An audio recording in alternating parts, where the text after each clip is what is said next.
नमस्कार दोस्तों। आज बताने वाला हूं कि कैसे आप जीएसटी पोर्टल पे अपील फाइल करेंगे, कैसे आप अपील को ड्राफ्ट करेंगे, फॉर्मेट क्या होगा, कैसे आप अपील को बनाएंगे, कैसे फाइल करेंगे और क्या प्रोसेस होगा, पूरा कंप्लीट बताने वाला हूं जीएसटी पोर्टल पे। चलिए समझेंगे डिटेल में स्टेप बाय स्टेप। सबसे पहले आपको सर्विस में जाना है, यूज़र सर्विस में जाना है और माई एप्लीकेशन में जाना है और यहाँ से सेलेक्ट करना है अपील टू अपील्ड अथॉरिटी। उसके बाद न्यू एप्लीकेशन पे क्लिक करेंगे, यहाँ से नई एप्लीकेशन खुल जाएगी।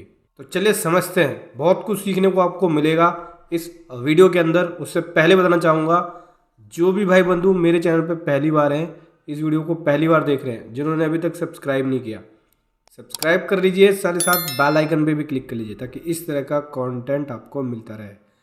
सो दोस्तों, जब आप ये अपील फाइल करते हैं तो ये कमिश्नर अपील होता है और ये सेल टैक्स के अंदर ही जाता है।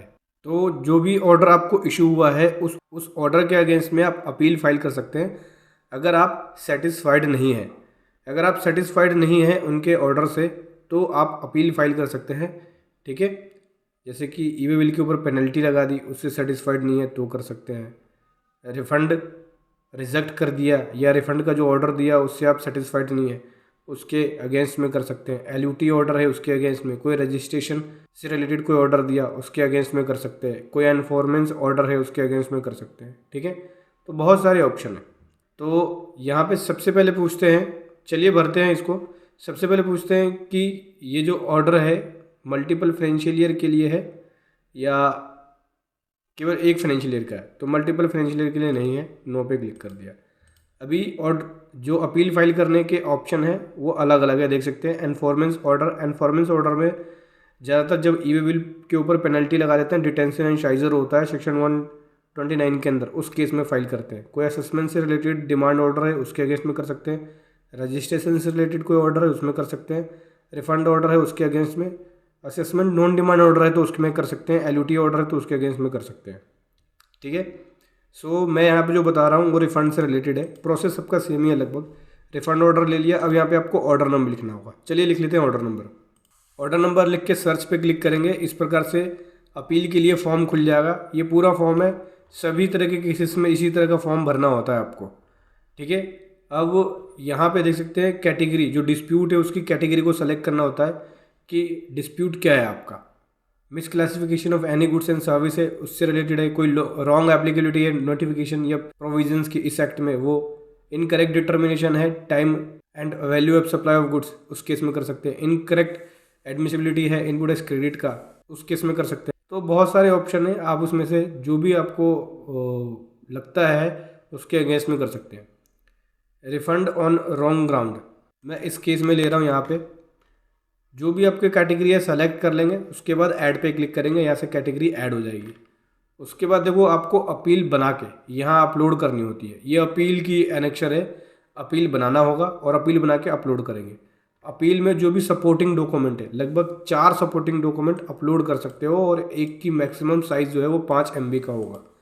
यानी टोटल जो अपलोड कर सकते हो वो 20 MB की फ़ाइल को अपलोड कर सकते हो, लेकिन 4 फाइलें अपलोड कर सकते हो आप यहाँ पे।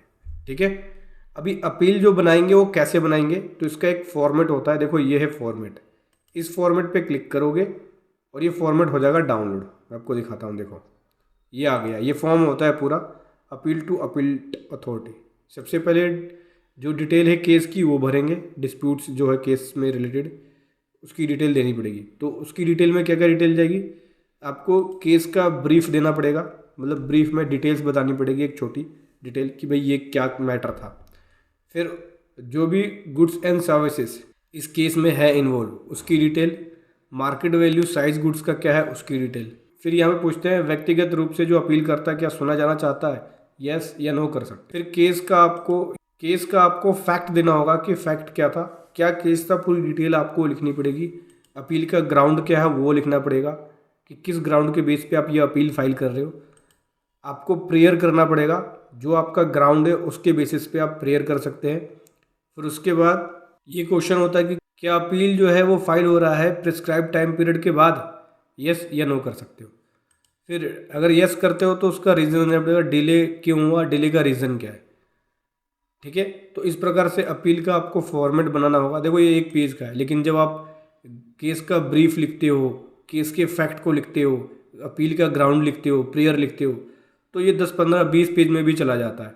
डिपेंड करता है कि किस हिसाब से आप वर्किंग कर रहे हो। हालांकि अपील का जो मैटर होता है वो कोई मामूली बंदा नहीं कर सकता। उसके लिए आपको प्रोफेशनल नॉलेज होनी चाहिए, जीएसटी एक्ट की अच्छी नॉलेज होनी चाहिए, जीएसटी लॉ की अच्छी नॉलेज होनी चाहिए, और लॉ के अंदर इंटरप्रिटेशन आप निकाल सको उस पॉइंट्स को उठा के। तो दोस्तों अगर नॉलेज नहीं है तो प्रोफेशनल की हेल्प लो, खुद से मत फाइल करना अपील।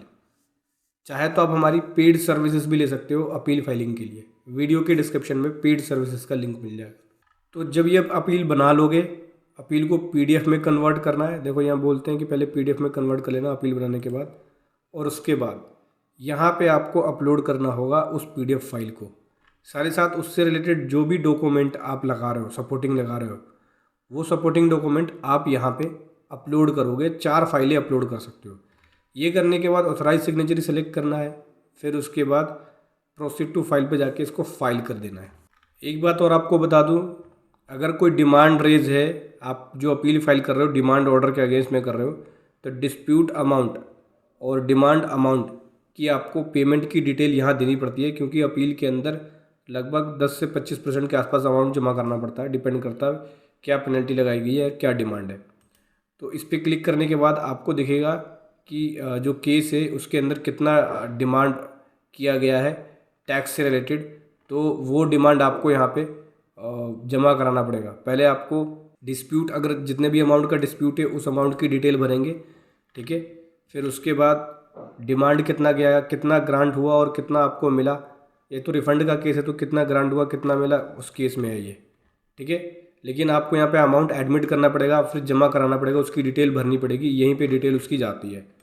मेरे केस में तो नहीं है, रिफंड का केस है इसलिए मेरे केस में नहीं है, लेकिन यहीं पे आपको अमाउंट जो भी डिमांड की गई है ये जमा कराने के बाद ही अपील फाइल कर पाओगे, क्योंकि अपील के अंदर लगभग 10 से 25% का अमाउंट जमा कराना पड़ता है, तभी आप अपील फाइल करते हैं जो भी डिमांड है उसके अगेंस्ट में, ठीक है।